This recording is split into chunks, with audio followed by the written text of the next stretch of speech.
right on the borderline, believe me. If we don't get the right answers, it goes very quickly. But I don't know.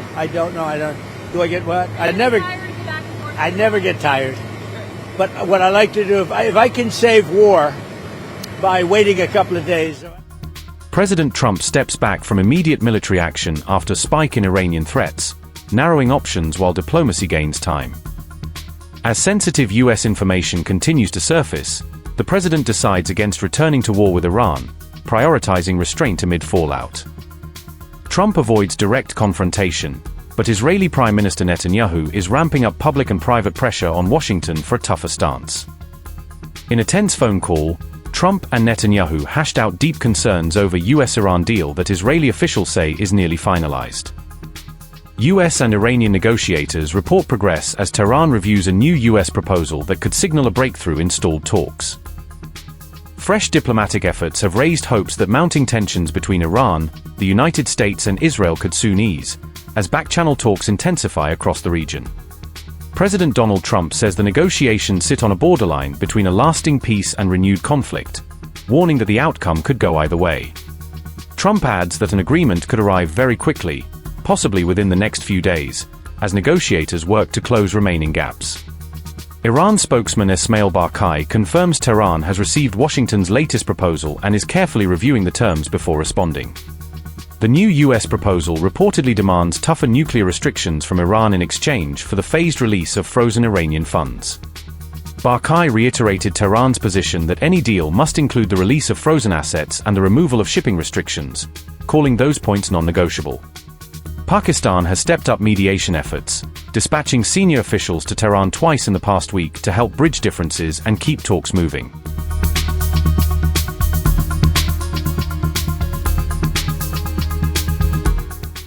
On May 19th, President Trump and Israeli Prime Minister Benjamin Netanyahu held a tense phone conversation about a developing regional proposal. The discussion focused on a new plan involving several Arab and Muslim mediators, Axios reports. That framework was reportedly drafted by Qatar and Pakistan, with backing from Saudi Arabia, Turkey, and Egypt.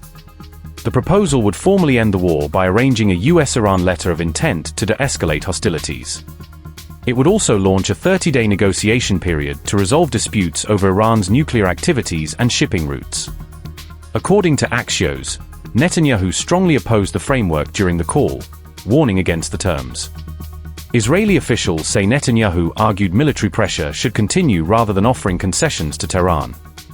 Bibi remained skeptical, pointing to previous negotiations with Iran that repeatedly failed, Israeli sources say. Meanwhile, Iran's parliamentary speaker Mohammad Bagher Ghalibaf accused the US of preparing conditions for another war. Ghalibaf warned Tehran would deliver a forceful response to any future US or Israeli attacks. Those threats came as Trump announced he had called off an attack on Iran at the request of Arab leaders. How to respond after you said yesterday you're about an hour away from making a decision. Where does that stand today? Have you heard anything from them? It's right on the borderline, believe me. If we don't get the right answers, it goes very quickly. We're all ready to go. We have to get the right answers. It would have to be a complete 100% good answers. And if we do, we save a lot of time, energy, and lives, most importantly. How long will you wait? Could go very quickly. Or a few days. It could be a few days, but it could go very quickly. Iran is a defeated nation.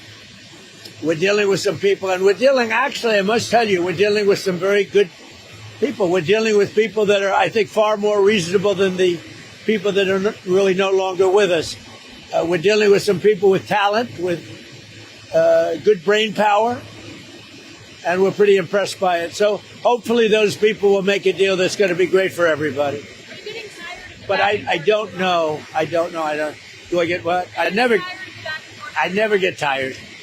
But what I like to do, if I can save war by waiting a couple of days, if I can save people being killed by waiting a couple of days, I think it's a great thing to do.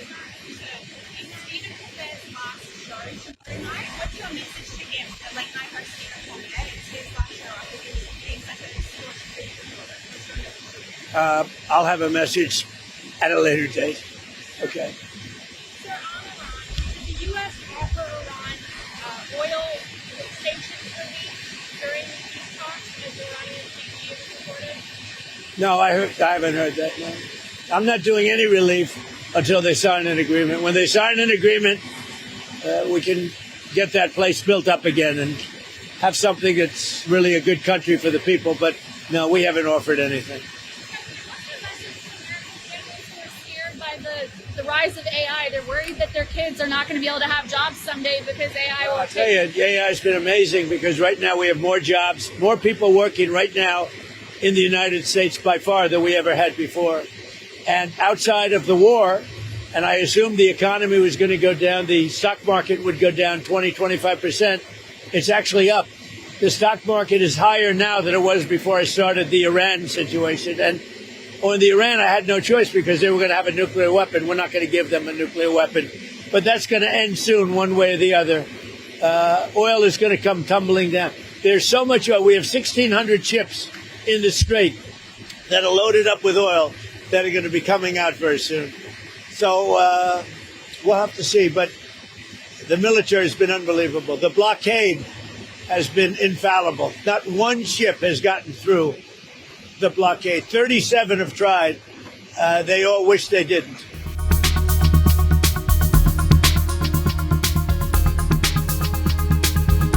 Iran is reportedly keeping a vast missile arsenal on standby for potential strikes against Israel if hostilities erupt once again.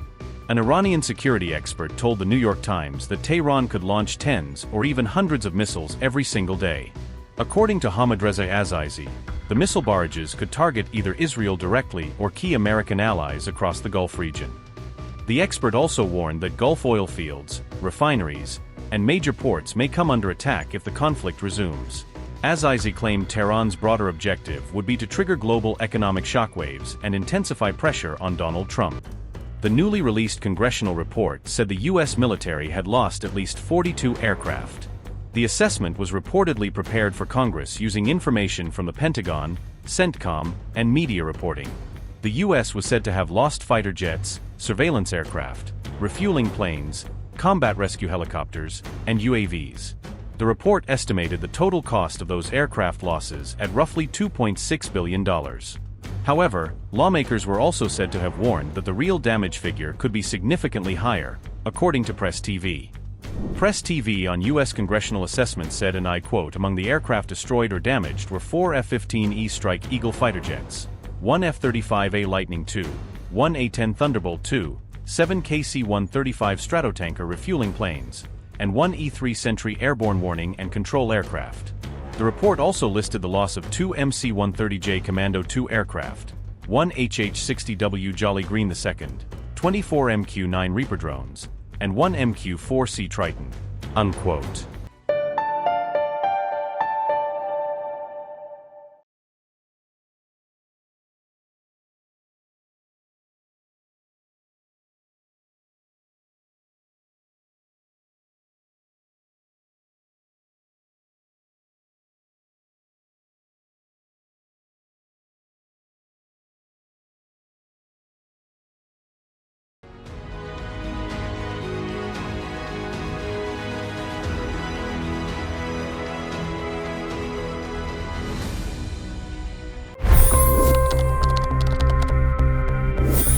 $25 crore गरीब गरीबी को परास्त करके बाहर निकले। For the good of our nation, let's work together and let's truly make America great again. The fastest news breaks. Requested PM saying that we will have to speak to Putin and to Zelensky. The biggest news makers. The relationship with India is probably the most important bilateral relationship the U.S. will have for the rest of this century. The capital delivered quite an election result today. Expert analysis. The million-dollar question today is how to stop this dance of death. Ground reports. I'm standing at the crossroad of the Kumbh Mela. Behind me are more than 100 entry ghats. Long-form interviews. Exclusionary politics is reflected in Manipur case as well. You don't bother because this is a small state. Deep dive into burning issues. It's often said DRC could be the richest country in the whole world. It's because of what sits underneath. Why exactly did the US topple the Sheikh Hasina government? HT videos. We don't just break news, we break it down.